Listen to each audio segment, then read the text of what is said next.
Hello friends, जय माता दी। कैसे हैं आप सब दोस्तों। हनुमान जयंती 31 मार्च शनिवार के दिन इस बार पड़ रही है। बहुत ही खूबसूरत तिथि है और हनुमान जयंती शनिवार के दिन पड़ना बहुत ही खूबसूरत संयोग माना जाता है। चैत्र माह की पूर्णिमा है और हनुमान जी का इस दिन जन्म हुआ था।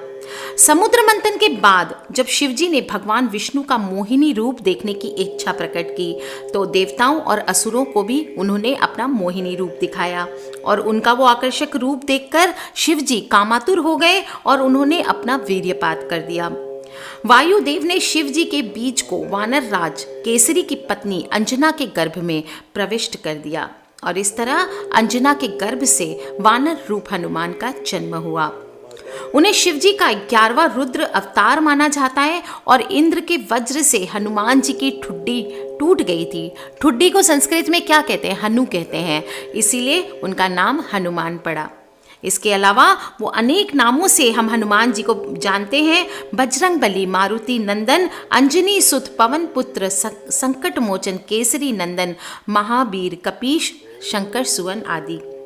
आज मैं आपको बताऊंगी दोस्तों, शनिवार को पड़ रही है हनुमान जयंती और शनि देव की उग्र नज़रों से अगर आप मानते हैं कि काम करते हैं कुछ तो आप बच सकते हैं। अगर आपको शनि देव की 7.5 चल रही है, ढैया चल रही है, किसी प्रकार की कुदृष्टि आदि है तो आपको छोटा सा उपाय शनिवार को ज़रूर करना है। 31 मार्च शनिवार को है और अगर आप ये उपाय करते हैं तो माना जाता है आपके भाग्य के जितनी बाधाएं हैं वो आपके जीवन से दूर होती है। इस बार पूर्णिमा तिथि 30 मार्च को शाम को 5:35 से आ जाएगी और 31 मार्च को शाम को 6:06 तक रहने वाली है। कहा जाता है कि हनुमान जी को प्रसन्न करने पर शनि देव की कृपा भी आप पर बनी रहती है। शनि देव को प्रसन्न करना आसान काम नहीं है, लेकिन हनुमान जी से बहुत दबे हुए हैं शनि देव। मैंने इसकी कथाएं भी आपको बताई है, इसलिए आप जो भी उपाय करते हैं हनुमान जी का उससे आपको लाभ मिलने वाला है। सबसे कॉमन आपको मैं 2 उपाय बताती हूँ। एक तो हनुमान जी को छोला चढ़ाना और एक हनुमान जी को छाया दान करना। छोला कैसे चढ़ाते हैं? थोड़े से सिंदूर, ऑरेंज वाला सिंदूर ले लें और उसमें 2-4 बूंद चमेली का तेल आप डाल लें और उससे हनुमान जी के शरीर पर लेप किया जाता है। इसको कहते हैं छोला चढ़ाना। इसके बाद वर्क से, जो चांदी की वर्क होती है, उससे आप चाहें तो श्रृंगार कर सकते हैं। बड़े से बड़े भाग्य दोष, बड़े से बड़ा आपके बाधाएं आपके जीवन में जो आ रही होती है, कष्ट होते हैं, वो सभी इस छोटे से उपाय से दूर होते हैं। हनुमान जयंती के अवसर पर तो आपको ये करना ही चाहिए। साथ ही साथ अगर भाग्य आपका ज़्यादा बुरा है तो आपको लगता है हर काम में अड़चन ज़्यादा आती है तो मंगलवार, शनिवार आप चाहें तो 7 से 21 मंगलवार तक इसको चढ़ा सकते हैं। इसके अलावा छाया दान करना बहुत बहुत लाभदायक होता है, स्पेशली शनि देव की कृपा पाने के लिए। कैसे किया जाता है छाया दान? कोई भी लोहे का बर्तन ले लें, कटोरी ले लें, कढ़ाई ले लें या कोई भी स्टील की कटोरी या बर्तन ले लें और उसमें थोड़ा सा कड़वा तेल ले लें, जिसको सरसों का तेल कहते हैं, और उसमें अपना चेहरा देख करके आपको दान करना चाहिए। इसे छाया दान कहा जाता है। आप चाहें तो एक ही कटोरी में सारे फैमिली मेम्बर्स अपना अपना फेस देख लें और उसको, अगर आपके घर पे कोई शनि महाराज आते हैं या फिर डाकौत जिसको कहते हैं वो आते हैं, तो उनको ये तेल आपको दे देना चाहिए। आप चाहें तो इस तेल को किसी गरीब को भी दान कर सकते हैं या फिर किसी शनि मंदिर आदि में चढ़ा सकते हैं। ये आपके लिए बहुत लाभदायक होता है। और इसको करने के बाद आपको ध्यान रखना है, हनुमान जयंती के दिन एक हनुमान जी का कोई भी हनुमान चालीसा कीजिए, आप सुंदरकांड का पाठ कीजिए, आप हनुमान बाहुक का पाठ कीजिए, कोई भी पाठ करें पर हनुमान जी का पाठ करना उस दिन आपके लिए अति आवश्यक है। हनुमान जी की मूर्ति के सामने आपको घी का एक दिया जलाना है और शनि देव की मूर्ति के आगे आपको सरसों तेल का एक दिया जला करके ये पाठ ज़रूर करने चाहिए।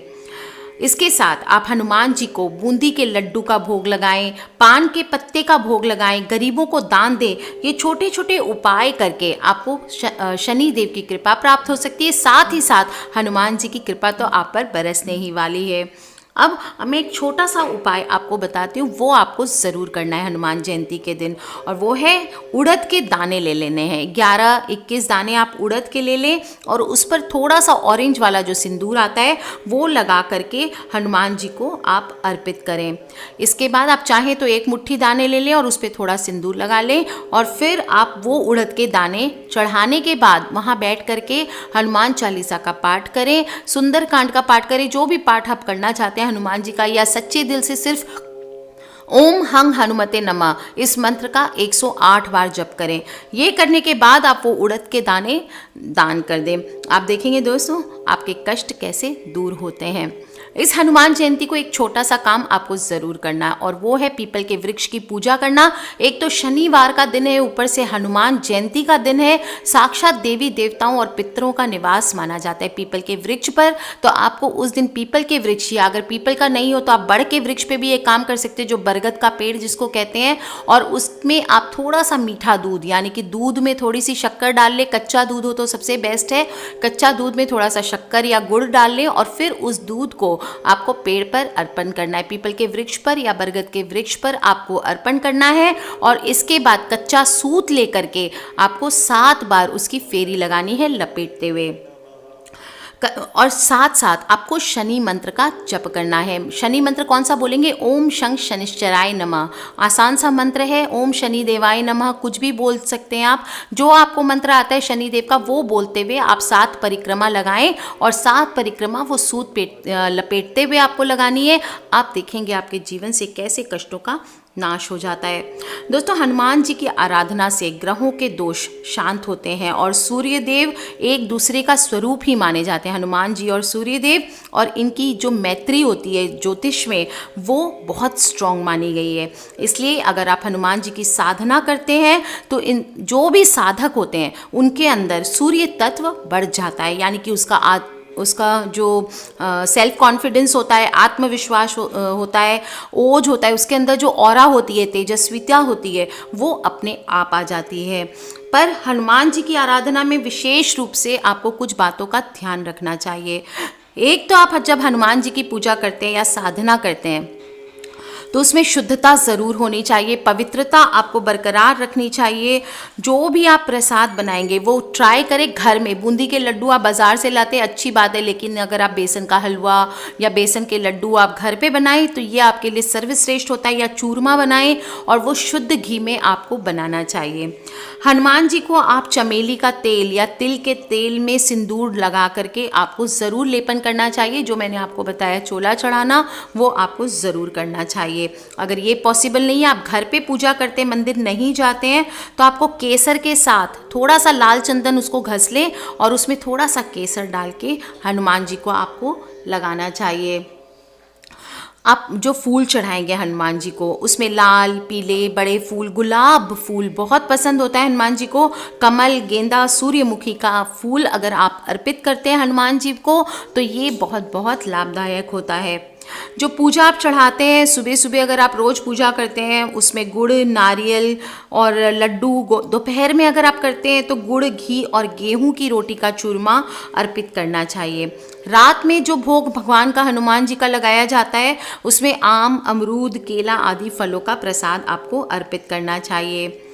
जब भी आप हनुमान जी की साधना में हैं तो ब्रह्मचर्य का पालन करना बहुत बहुत ज़रूरी होता है और जो भी प्रसाद आप हनुमान जी को अर्पित करते हैं वो प्रसाद आपको ज़रूर लेना चाहिए।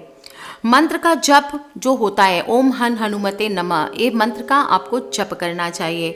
जप कैसे करना चाहिए? बोल कर करना चाहिए। कुछ लोग मन ही मन में बोले ओम हन हनुमते नमः, ऐसे नहीं, आपको थोड़ा बोल बोल करके जप करना चाहिए और हनुमान जी की मूर्ति के सामने बैठकर उनकी आंखों में देख करके अगर आप जप करते हैं हनुमान जी के मंत्रों का तो ये आपको सर्वश्रेष्ठ फलदायी होते हैं। दोस्तों कुछ लोग होते हैं कि साधना 2 तरह की होती है। हनुमान जी की साधना एक जो हम बताते हैं वो तांत्रिक साधना होती है, एक जो हम बताते हैं वो नॉर्मल साधना होती है। कोई भी नॉर्मल ह्यूमन बीइंग बैठता है हनुमान जी की आराधना करता है कि रोज हनुमान चालीसा बोल लिया हो गया। एक होती है तांत्रिक पूजा। दोस्तों जो हम तांत्रिक पूजा शुरू करते हैं वो कम से कम 43 डेज तक आपको लगातार करनी चाहिए और इसमें 2 तरह की मालाओं का प्रयोग होता है। माला के बिना तांत्रिक साधना परिपूर्ण नहीं मानी जाती है। आप जो भी सात्विक कार्य है, नॉर्मल कार्य है, आप जैसे सोच रहे हैं कि मेरा चलो कोई काम बन जाए, एग्ज़ाम है उसमें पास हो जाऊं, इस तरह का जो काम है उसमें आपको रुद्राक्ष की माला से ये मंत्र का ओम हं हनुमते नमः इस मंत्र का जप करना चाहिए। लेकिन अगर आप पराक्रमी कार्य करना चाहते हैं, जैसे आप राजनीति में हैं, आप नेता बनना चाहते हैं, या फिर आप कोई बड़ा कुछ ऐसा काम है जो आप करके गुजरना चाहते हैं, जो पराक्रमी जो काम बोला जाता है, अगर आप सोल्जर हैं, तामसी काम अगर आप करते हैं, तो उस कार्य के लिए आपको मूंगे की माला का प्रयोग करके आपको हनुमान जी का जप करना चाहिए। बहुत साधारण सा मंत्र है, आप हनुमान जी का मंत्र ले लें, ओम हं हनुमते नमः, ये आपके लिए बेस्ट होने वाला है। अगर आप आर्थिक रूप से परेशान हैं तो आपको हनुमान जयंती के दिन पीपल के 11 पत्ते ले लेने हैं और श्री राम का नाम लेकर के एक हनुमान चालीसा का पाठ करके उसको हनुमान जी पर आपको चढ़ा देना है। और गुलाब की माला चढ़ाने से तो हनुमान जी विशेष रूप से प्रसन्न होते ही हैं। साथ ही साथ अगर आप करियर में सफलता चाहते हैं तो आपको एक पान का पत्ता लेना है और उस पर 2 बूंदी के लड्डू रख लेने हैं। आप चाहें तो घर पे चूरमे के लड्डू बनाएं और उनमें एक एक लौंग आपको लगाना है और चांदी का वर्क लगाना है। इसके बाद हनुमान जी को वो अर्पण करना है। आप चाहें तो हनुमान जी को विशेष पान का बीड़ा चढ़ाएं। जो लोग पान के शौकीन हैं वो लोग हनुमान जी को विशेष पान का बीड़ा चढ़ा सकते हैं और फिर पूरे परिवार सहित प्रसाद लें इसका। और ध्यान रखें, इसमें जो बीड़ा आप चढ़ाएंगे उसमें गुलकंद और बादाम और कतरी, जो खजूर की कतरी होती है, वो आपको ज़रूर डालना चाहिए। ऐसा करने से हनुमान जी की विशेष कृपा आप पर ज़रूर बनी रहती है। तो दोस्तों ज़रूर करें, हनुमान जयंती आने वाली है, पहले से तैयारियां कर ले, शांति मन से, बहुत ही प्रेम से इस दिन आपको हनुमान जी की आराधना करनी है। अपने घर पे एक एक ध्वजा ज़रूर लगाएं, हनुमान जी के राम नाम की ध्वजा लगाएं और आप देखेंगे कैसे आपके परिवार से सभी प्रकार के कष्टों का नाश होता है। Love you all friends, take care, जय माता दी। सब्सक्राइब करके रखें ताकि आप और मैं आने वाले वीडियोज़ के थ्रू ढेर सारी बातें कर सकें और अपने मम्मी पापा, भाई बहन, फ्रेंड्स, फैमिली, बच्चे, जो लोग भी हनुमान जी को मानते हैं उन सभी से इन वीडियोस को जरूर शेयर करें। Love you all, take care, जय माता दी, बम बम भोलेनाथ की, जय हनुमान जी की।